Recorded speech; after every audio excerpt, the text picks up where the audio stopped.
Seahawk fans, and welcome to the 5th edition of the Wagner Football Coaches Show.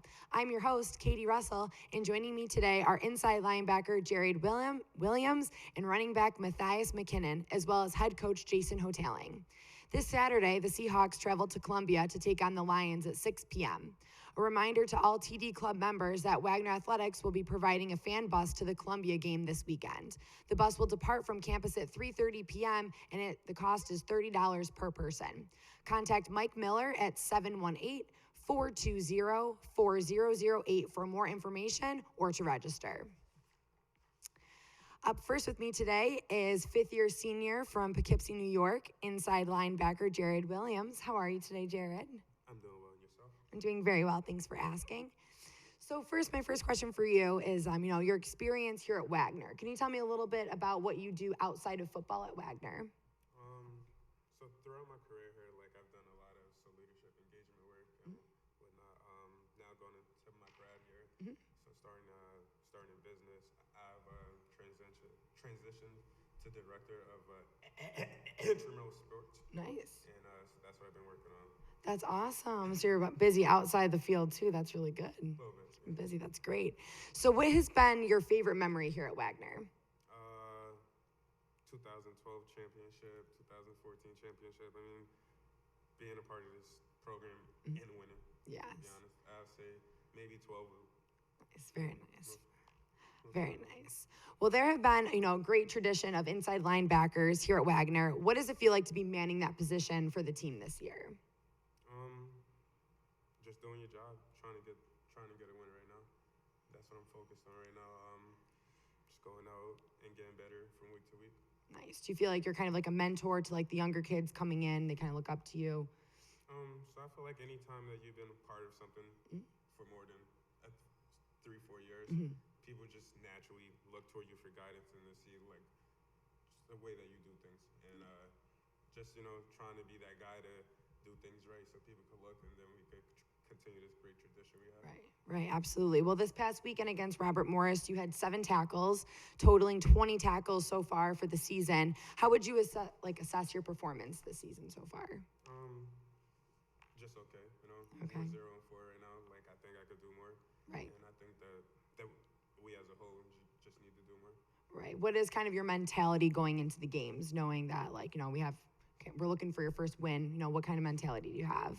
Right now, I'm hungry. I'm starving. I just want it so bad, and just going out and trying to attack it. Right. And just trying to keep the mentality of if you don't do it, then no one else will do it. Right. So you have to get it done. Absolutely. It sounds like a leader to me. Well, good luck this weekend against Columbia. Hope you guys grab your first win. Thank you. It's a pleasure speaking with you. Same. See you later. Next up, we have running back Matthias McKinnon.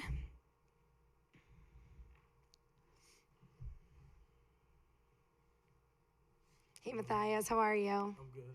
Very good, very good. So you're an upstater from Albany. I'm from Rochester, so it's an upstate thing. I got you. You spent a year at prep school before coming into college. It was at Gyra Prep, correct? Gyra Prep in North Carolina. Nice. So how did you think that prepared you for college? Just the preparation, the whole thing, it was a long process. When you get recruited for college, basically kind of take a step back. Really, am I really gonna go to prep school and wait a whole year just to play wait a whole year just to get into college? So it was a whole process thing. Do you think that prep school helped you? Yeah, I think it helped me a lot. With grades, schooling, and just learning from other coaches, Right. and getting output from other people. Right. Very nice. Well, why, leading into that in colleges and stuff, why did you choose Wagner? Wagner, it was my only mid-transfer offer that I had at the time. So at the time, I was head coach, and Coach Masella was OC. So they really grabbed my eye with Wagner because it's in New York City. They had a lot of opportunities for education, and they had Division I football. So I was Right. give it a shot. Give it a shot, right? Very nice, very nice. So you and Dominique Williams, he is obviously part of the Minnesota Vikings organization for the NFL. So you guys were here together, played together for a year. Was there anything that you kind of took away from watching him prepare that kind of impacted you as a player? Well, I took a whole lot on and off the field. Just learning from older guy, 5th year, and how he just processed things on and off the field, like I said. And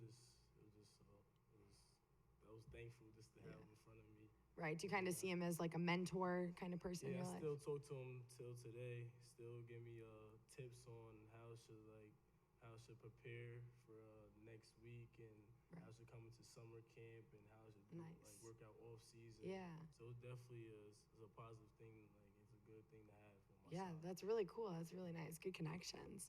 So last week for you was a career day. You had 22 carries for 139 yards. That's over 6 yards a carry. What was your mentality going into the game and like as the game continued? My mentality going to the game is like every game, just go and compete and do your best, and just run hard. Yeah, Run right? heavy. Yeah. Got to get through the guys, right? Goodness. Well, good luck this week against Columbia, and we will talk to you soon. All right, thank All you. right, thanks, Matthias.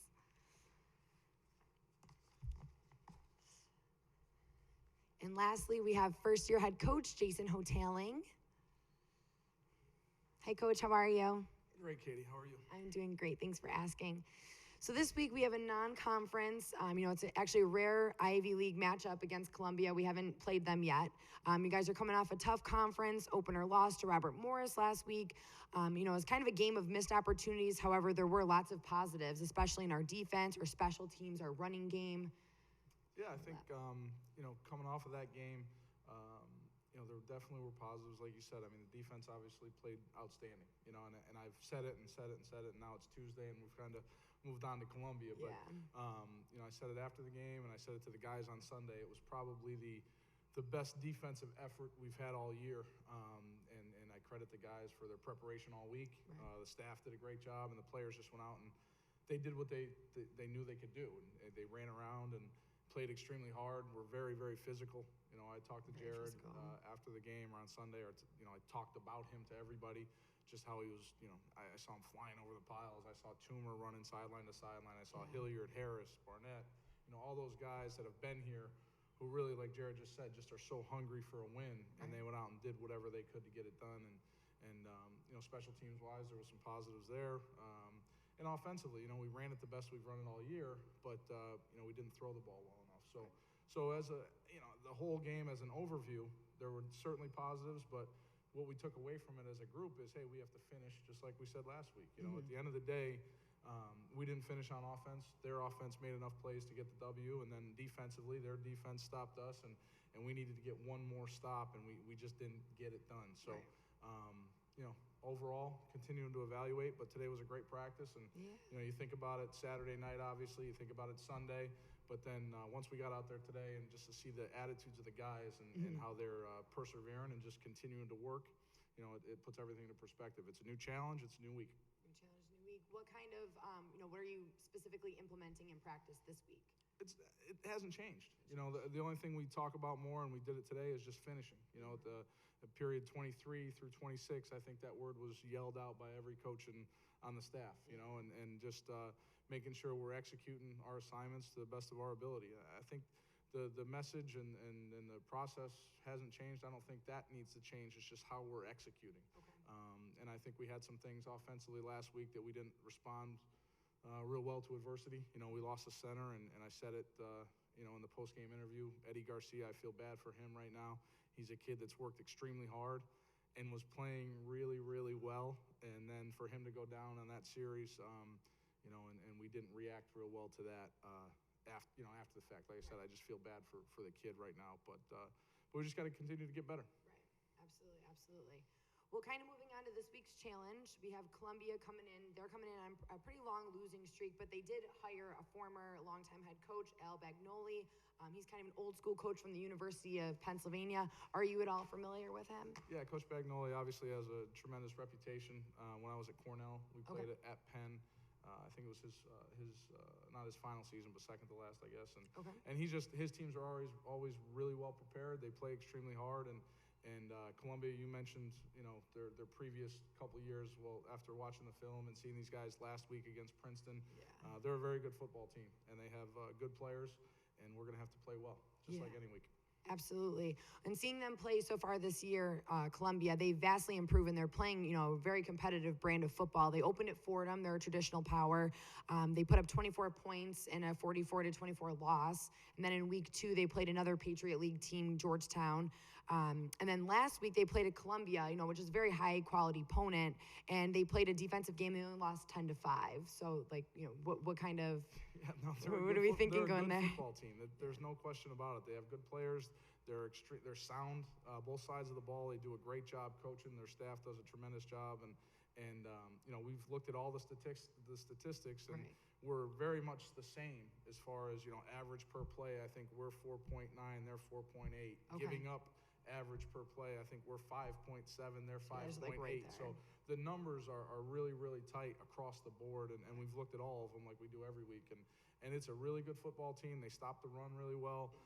They have a big offensive line, and they got some playmakers on offense. So it'll be a really good game, and the guys, we got to go out and prepare and get ready to go. Yes, absolutely. I was just going to say, on paper, this looks like it may have the makings of a defensive game. Would you agree with that? I think any game is, you got to execute on in all three phases. You never want to say, well, the special teams aren't going to play well or the offense isn't going to play well. You go into every week thinking and expecting all three phases of football to show up, and you've worked hard all week on all of them. And I wouldn't go in saying it's going to be a defensive game at all. I would go in saying I think our defense expects to play well, our offense expects to play well, and our special teams expects to play well. And I think Columbia's coaches would say the same thing. Yes. So, going in, whoever executes the game plan to the best of their ability is going to win. Right, absolutely. So talk about a little bit the positives of playing a non-conference game right now. You're right in New York City. You're close proximity to Wagner. Have a fan bus going out there. Kind of the atmosphere and the positives of this week's game. I think Columbia, obviously the academic, the Ivy League and the academics, and aligning our two schools is tremendous. And then being as close as we are to them, it won't be a long trip for all the fans. It won't be a long trip for our players. Right. It's not like we have to go get in a hotel or anything. So we'll be able to stay here. We'll be able to have a pregame meal here at 2:00 and then just head over. So it's exciting, and it's definitely convenient. Yes, very nice.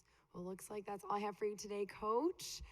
Very good luck this week against Columbia. I think you guys are going to do really well. Thanks, Katie. And I just want to thank the Touchdown Club members and the fans for all their support last week, and continuing to help us out and help the program, and looking forward to this weekend. All right. Well, that will do it for today's show. I'm your host, Katie Russell, and go Seahawks.